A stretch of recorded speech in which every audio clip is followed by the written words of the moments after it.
In today's biased news, Japan dumps radioactive water, BRICS is expanding, and Niger continues to face Western threats.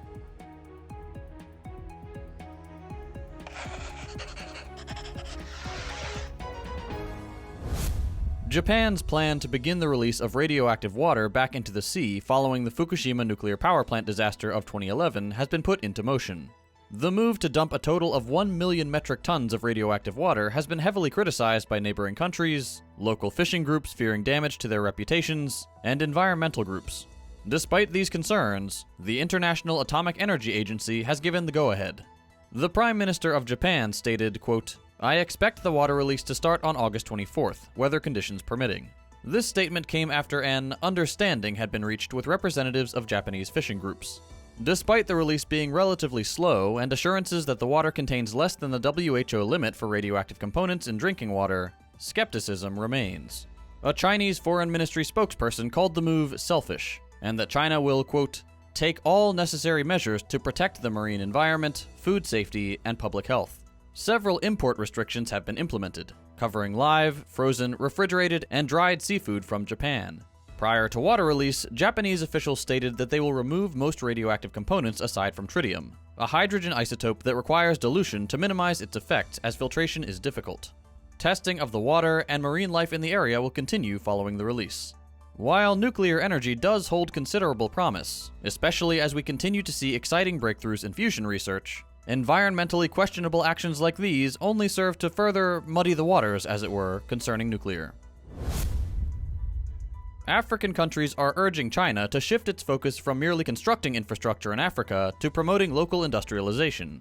Wu Peng, China's head of African affairs, mentioned this during a briefing at the BRICS summit in South Africa. He noted that African integration is on the rise, and many African nations have requested China to consider altering its approach. This change is particularly relevant in light of the Africa Continental Free Trade Agreement, which facilitates tariff-free trade among African countries.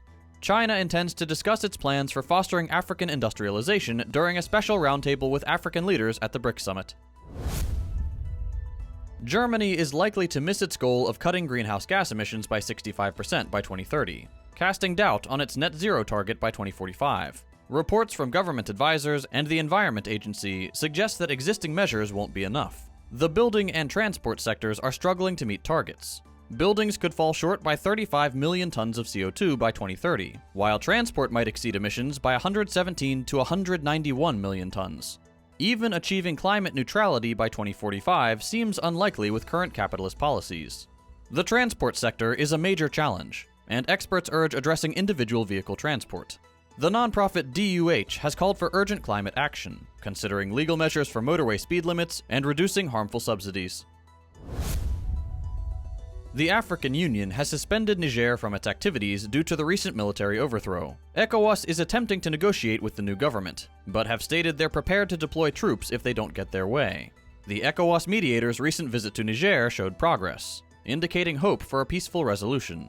The AU has endorsed ECOWAS's decision to activate a standby force and requested an assessment of the potential economic, social, and security implications. The AU also plans to compile a list of government figures and supporters for targeted sanctions. ECOWAS, widely accused of being a puppet for Western interests, has already imposed sanctions on Niger. The military government has suggested a 3-year timeline for elections, which ECOWAS rejected. Niger's coup is the 7th in West and Central Africa since 2020. The country is strategically important and is a major uranium producer. The White House supports deposed President Bazoum's release and is collaborating with ECOWAS and France to preserve their influence in Niger. During the BRICS summit, Indian Prime Minister Modi expressed full support for the expansion of the BRICS group. This endorsement comes amid discussions about extending the group beyond its 5 core members. Russia and China are leading the push for expansion, with South Africa also backing the idea. This stance indicates a departure from the traditional non-alignment policy of India and Brazil. Over 40 countries from the Global South have expressed interest in joining BRICS, with more than 20 making formal requests. The summit saw divisions on the first day, with Brazil's President Lula cautioning against seeking rivalry with the United States and G7 economies. Despite previous concerns that Brazil might oppose expansion to preserve the group's influence, Lula expressed support for Argentina's inclusion. He also criticized IMF loans as suffocating, and hinted at the potential for a BRICS bank to provide lending with different criteria to stimulate economies. He emphasized the importance of making BRICS a multilateral institution, highlighting that any new members must meet specific conditions to maintain unity. And to finish with some positive news, a federal judge has dismissed a lawsuit by conservative groups aiming to block student loan forgiveness for over 800,000 borrowers with around $39 billion in debt. The judge ruled that the groups failed to demonstrate harm from the plan. This clears the way for the loan forgiveness to begin.